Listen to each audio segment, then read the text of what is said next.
The Class 31 is a vintage British diesel locomotive whose design dates back to the late 1950s.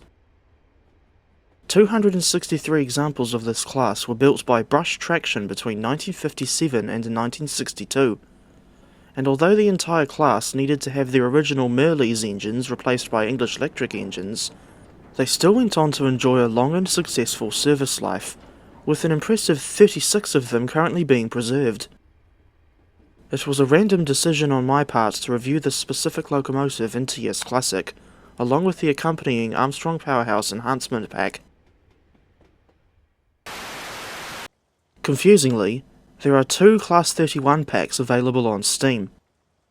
One of them is called Class 31 Freight, and this pack only includes the British Rail Blue, Civil Engineers Dutch, and Rail Freight liveries. The Steam store quotes the release date as August 2012, but I'm pretty sure that it's older than 12 years. As for the second pack, simply titled BR Class 31, this was released in May 2013, and comes with the Rail Freight Triple Grey and Preservation Era BR Green liveries. That second Class 31 pack costs 24 New Zealand dollars at full price.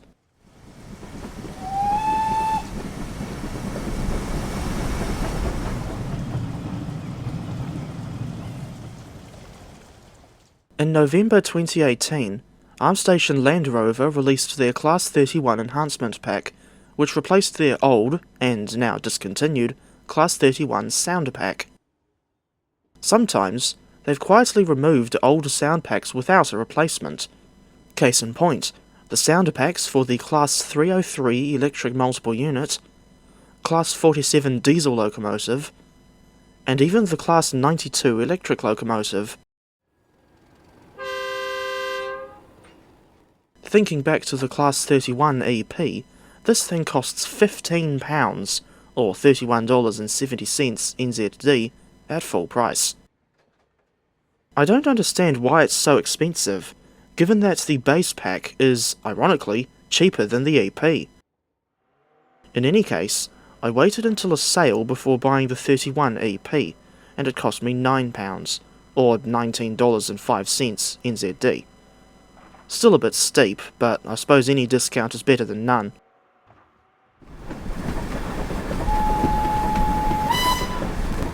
This is the London and South Western Railway T9 class, a steam locomotive brought to TS by Caledonia Works.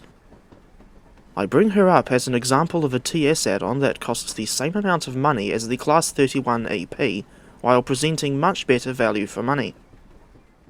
As is often the case with CW products, the T9 pack includes a good variety of liveries and model variations, and of course, she doesn't require any other add-ons to be installed in order to function, besides the base game of course.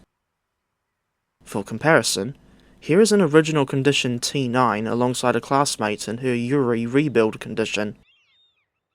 As for why 30119 had this distinctive malachite green livery, it's because the Southern Railway used her to pull Royal trains on lines where heavier engines couldn't run. We now return to the Class 31. If you want to use the Class 31 EP in realistic scenarios set in the days when these locomotives were brand new, I'm sorry to say that you're out of luck. Although you get 17 liveries, they are only from the post-Tops BR Blue era onwards. For whatever reason, AP left out a lot of liveries from this pack, including the early BR Green and Golden Ochre liveries, with headcode discs or 4-digit headcode box, and, in the case of BR Green, small or full yellow warning panels to boot. As good as the Class 86 Enhancement Pack is, it suffers from the same problem as the 31, in the sense that it doesn't include any pre-tops variants either.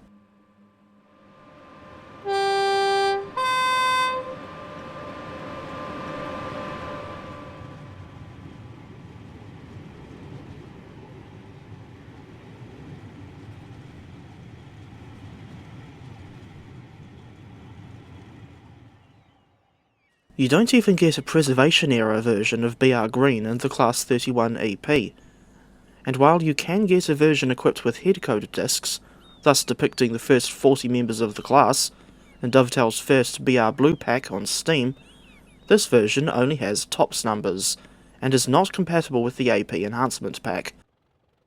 Indeed, the EP itself is only compatible with the BR Class 31 add-on released in May 2013, but it does not apply to the two default liveries.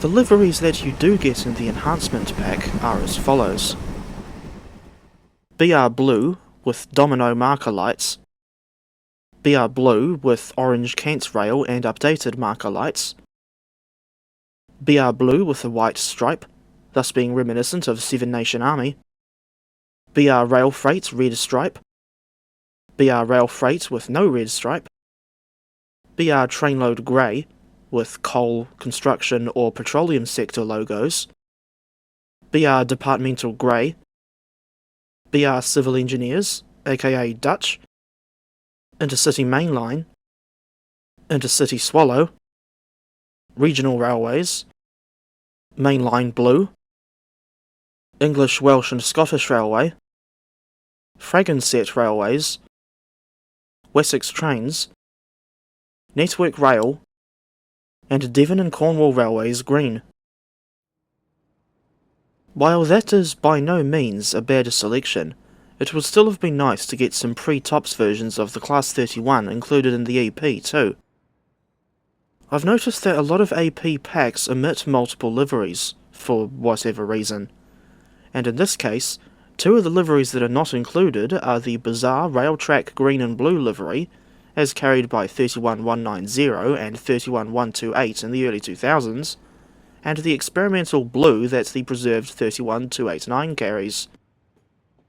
While the aforementioned golden ochre livery is available on Steam Marketplace, it is not compatible with the Enhancement Pack. From the Vulcan Productions website, you can download reskins depicting some of the liveries that AP didn't include. VP's reskins include, but are not limited to, the Railway Technology Centre livery, as carried by a few 31s that ended up in departmental service, 31413 Severn Valley Railway in her modified BR Blue livery, 31116 in this weird yellow, red and grey infrastructure livery, and 31190 in the retro BR Green that she received in the late 2000s.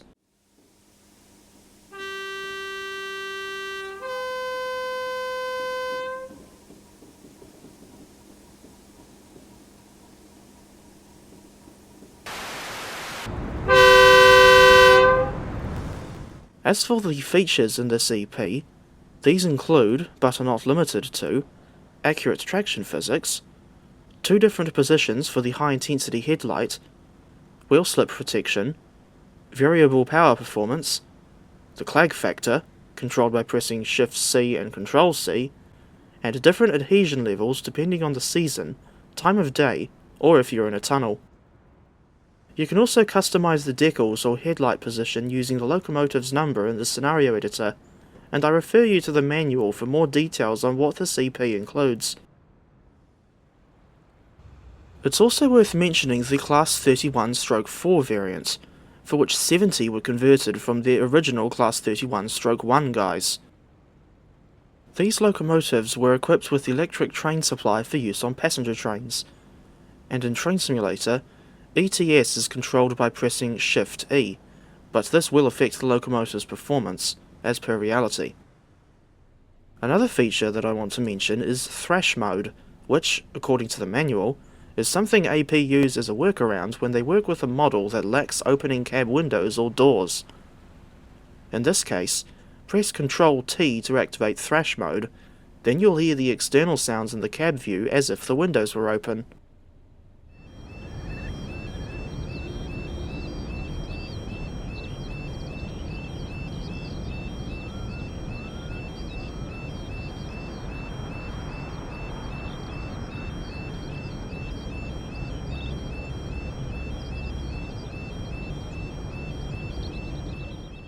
The throttle is unconventional, in the sense that it's initially notched, but then there's a smooth range between notch 3 and full power.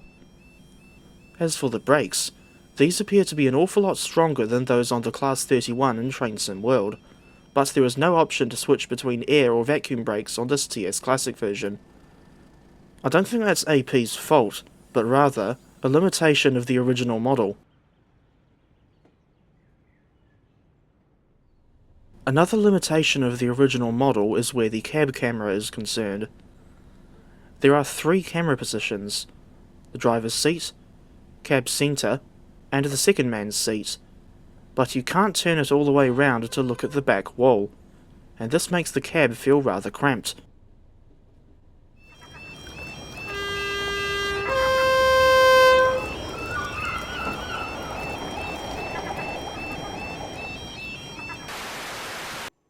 AP traditionally include some scenarios with their enhancement packs, and the Class 31 is no exception.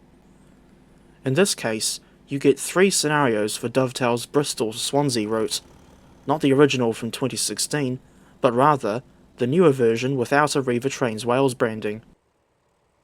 2 of the 31 scenarios are set in 2004, and depict the locomotives running in top and tail formations while on hire to Wessex trains, while the third scenario is set in 2015 and split into 2 parts. While I appreciate AP using suitable rolling stock for each scenario's respective time period, this does come at a very high cost, and the scenario I tried for this review was more boring than I expected. There's a laundry list of DLC requirements for the Class 31 scenarios, and the weird thing is that you can't even get one of the required packs anymore. More on that later. Including the price of that discontinued pack, the total cost of all the DLC required for the 31's scenarios was £353.32, or $729.80 NZD, if you were to buy them all at full price. That total price also includes the cost of the base packs required for the HST, Class 66, Class 150/1, Class 158, Class 170, and Class 175 enhancement packs.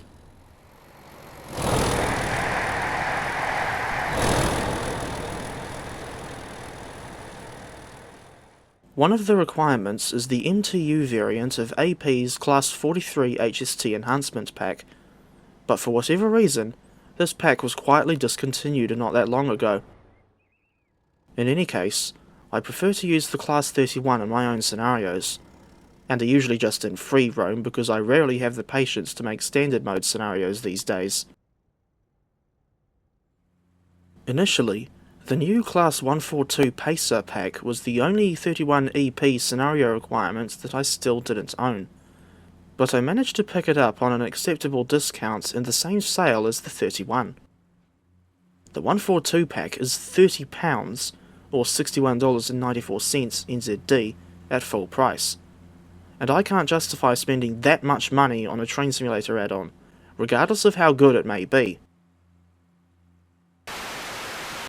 Something I like to do from time to time is take locomotives on an endurance test along part of the Western Lines of Scotland route, specifically the 29.9 mile long section from Castle Douglas to Newton Stewart, because it's the most challenging part of the line, with gradients as steep as 1 in 60. This run with the Class 31 was the first time I tested a diesel over this section, and I gave her a decently long train, otherwise it wouldn't be too much of a challenge. As expected, the locomotive took a fair while to get her train up to line speed, and I initially suspected that she would struggle to maintain speed on the steep grades past Parton. This is pretty much exactly what happened, especially on the 1 in 80 climb up from the Loch Ken Viaduct and the 1 in 83 to 1 in 79 section just beyond New Galloway Station. After a stop at Loch Skirrow, it was on to the Little Water of Fleet Viaduct before tackling the steepest part of the line, namely the climb from the Big Water of Fleet Viaduct to Gatehouse of Fleet Station, where the gradient reaches 1 in 60. This was another section where the Class 31 really struggled to maintain speed, and of course couldn't accelerate. She hit the grade at around 45 miles per hour, and was down to 32 by the time she reached the home signal just outside Gatehouse of Fleet, despite the throttle being left at full power the whole time. This was followed by an easy descent down to Creetown and the abandoned Palnure station, then one final climb up the 1 in 100 grade to Newton Stewart.